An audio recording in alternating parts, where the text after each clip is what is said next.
Sa lens po ng political science, ano nga ba yung ibig sabihin ng mga naging pangyayari po kahapon?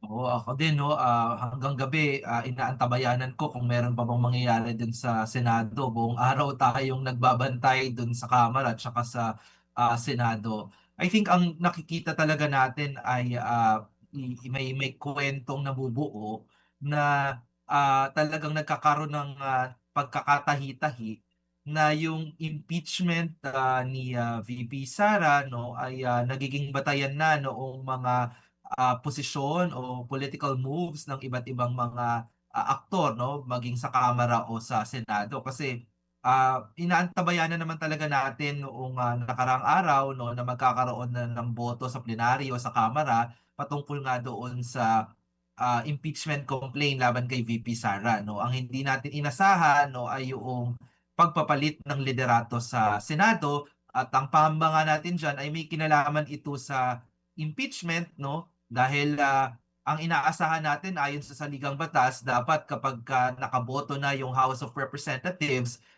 agad-agad 'no o yung pinagtatalunan ng forthwith 'no, agad-agad dapat magkaroon na ng isang paglilitis or Senate impeachment trial. Yung pangamba natin ay yung pagbabago sa liderato ng Senado, maaaring may kinalaman dito sa, magkakaroon ba ng delay, hindi na ba magkakaroon ng, paglilitis, Mhm. o ano ba ang magiging itsura ng magiging, Senate impeachment trial? Okay, kahapon nga po nagkaroon ng palitan sa Senado. Nagbigay na ng pahayag ang bago nating Senate President. Sinasabi po niya wala itong kinalaman sa impeachment ni VP Sara pero tila iba po yan dito sa naipaliwanag ninyo kanina.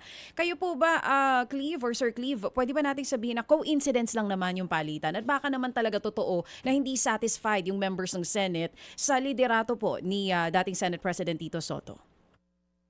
Wala namang, lumabas na palitan 'no, doon sa mga miyembro ng minority at, majority sa Senado bago pa man itong pagpapalit ng liderato na may kaugnayan sa mga ibang issue 'no. Wala naman tayong narinig na debate halimbawa sa polisiya o mga nakabimbin na, panukalang batas sa Senado 'no. Ang narinig lang nating palitan ay, sa halimbawa sa usapin ng kailan ba dapat magkaroon ng impeachment trial, 'di ba?